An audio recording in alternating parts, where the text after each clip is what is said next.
감성돔은 포인트로 낚지만 뱅에돔은 채비로 낚는다는 말이 있죠. 똑같은 포인트에서 낚시해도 채비가 다르면 조과가 달라지는 뱅에돔 낚시. 초보자도 베테랑과 동급의 조과를 거둘 수 있게 해주는 뱅에돔 표준 채비를 내해 버전과 외해 버전으로 나누어서 소개합니다.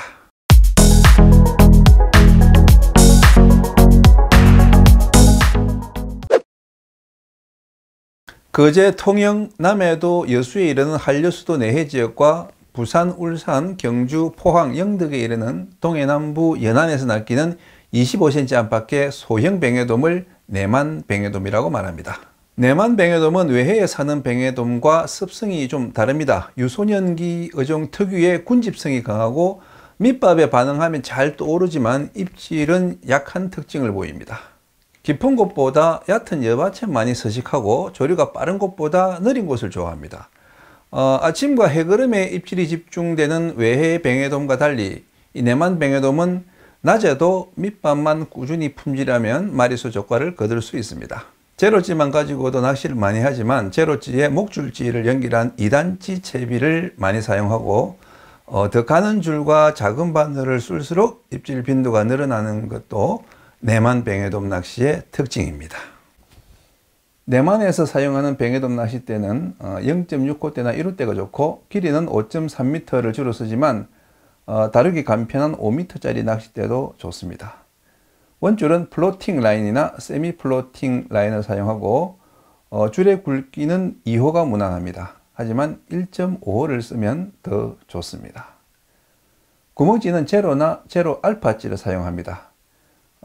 잠길 낚시용의 투제로는 내만에서는 잘 안 먹힙니다. 찌는 8g 미만의 소형 사이즈를 추천합니다. 원투가 필요해도 10g을 넘지 않는 게 좋습니다.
외해 병해돔이라고 하면 국도, 구월비도, 갈도, 자사리도 같은 남해 동부 외해와 거문도, 여수도, 추자도 같은 남해 원도, 그리고 울릉도, 제주도에서 낚이는 중대형 병해돔과 긴꼬리 병해돔을 통칭해서 외해 병해돔이라고 말합니다. 내만에서 유년기를 보낸 병해돔들은 성장하면 외해 쪽으로 나갑니다.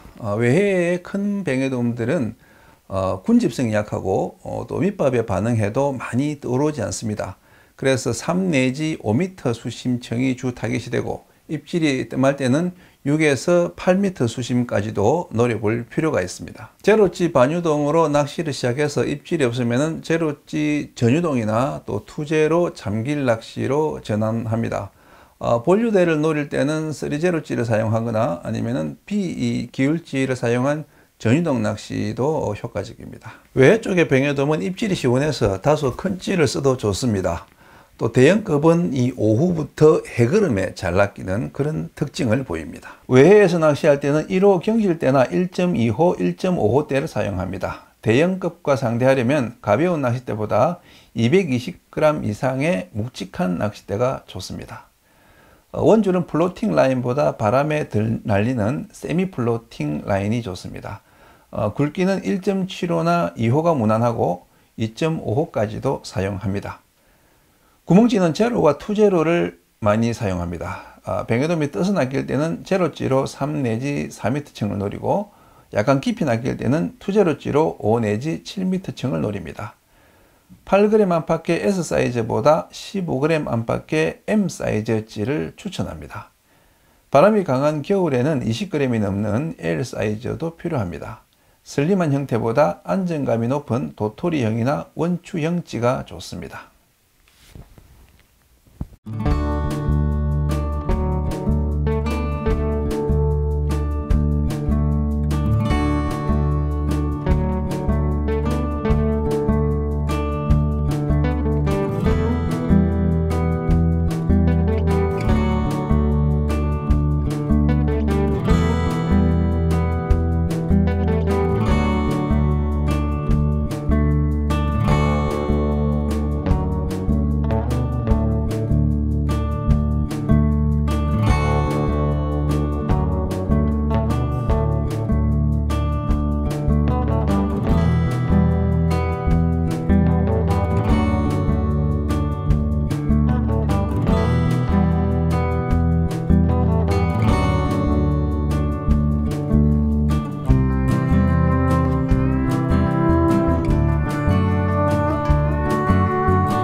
병해돔용 목줄은 내만에서는 1에서 1.2호, 외해에서는 1.5호에서 2.5호까지 사용합니다. 다만 큰 긴 꼬리뱅에돔이 낚이는 곳에서는 3호 목줄이나 또 해그름에는 4호 목줄까지도 사용합니다. 그런데 목줄의 굵기보다 더 중요한 게 목줄의 길이입니다. 통상적으로 구멍찌 낚시에서는 목줄을 두 발, 즉 3.5m를 쓰는데 뱅에돔 낚시에서는 그보다 더 짧은 게 좋습니다. 지난 뱅에돔찌 강의 시간에도 말씀드렸지만 뱅에돔은 하강하는 미끼에는 입질하지 않고 스톱되어 있는 상태의 미끼에 입질하기 때문에 목줄이 길면 그만큼 이 채비가 정렬되는 시간이 길을 수밖에 없고 입질의 인터벌이 그만큼 길어집니다. 그래서 목줄을 2.5에서 3m만 쓰는 게 좋습니다. 그리고 뱅에돔이 핀다 싶으면 거기서 더 잘라내고 1.5에서 한 2m만 써보세요. 그러면은 목줄질을 쓰지 않고도 뜬 뱅에돔을 빠르게 낚아낼 수 있습니다. 바늘은 뱅에돔 바늘 5호가 표준이라고 보시면 됩니다. 씨알이 아주 짧고 입질이 약할 때는 뱅에돔 4호나 3호, 또 씨알이 좀 크다 싶으면 뱅에돔 6호나 7호를 쓰시면 됩니다. 마지막으로 뽕돌은 따로 강의를 해야 될 정도로 할 얘기가 정말 많은데 오늘은 뭐 표준 채비만 간단하게 소개하는 시간이니까 세 가지만 말씀드리고 끝내겠습니다. 먼저 뽕돌의 개수는 자잘한 걸 많이 다는 건 의미가 없습니다. 한 개나 혹은 두 개만 달아주세요. 뽕돌의 위치는 밖으로 흘러나가는 조류에서는 목줄 상단, 즉 직결 매듭 바로 밑에 물려주는 게 좋고, 안으로 앞으로 흘러 들어오는 조류에서는 바늘 바로 위에 한 40에서 50cm 위에 물려주는 게 좋습니다. 뽕돌의 무게는 할 수 있는 한 최대한 가볍게 쓸수록 좋습니다. 뽕돌을 달면은 이 목줄에 꺾임 현상이 발생하기 때문에 뱅에돔의 입질 빈도가 줄어듭니다. 목줄이 꺾이지 않는 뽕돌의 최대 무게가 G5라고 해요. 그래서 뱅에돔 낚시에서는 G5나 그 밑에 G6, G7 뽕돌을 많이 활용하시는 게 좋습니다. 하지만 조류가 빠르면 그보다 더 무거운 뽕돌을 물릴 수밖에 없겠죠. 그때는 뭐 G3나 G2, B 뽕돌을 한 개 정도 달아서 낚시를 하시는 게 좋고, 그보다 더 무거운 뽕돌을 물려야 되는 급류대는 가급적 피하시는 게 좋습니다. 물론 뭐 추자도 같은 경우에 급류대에서 긴꼬리 뱅에돔을 노릴 때 3B 뽕돌도 쓰긴 하지만은 극히 예외적인 상황입니다. 감성돔 낚시가 몸에 배인 분들은 자꾸 미끼를 빨리 내리려고 하는데 그러면은 참돔이나 바닥 잡어만 낚입니다. 최소한의 뽕돌로 천천히 1m 내려가는데 한 10초, 6m 내려가는데 1분 정도 걸릴 만큼 그런 슬로우 템포의 이 정밀한 줄내림을 몸에 익히면은 뱅에돔 낚시의 고수가 될 수 있습니다.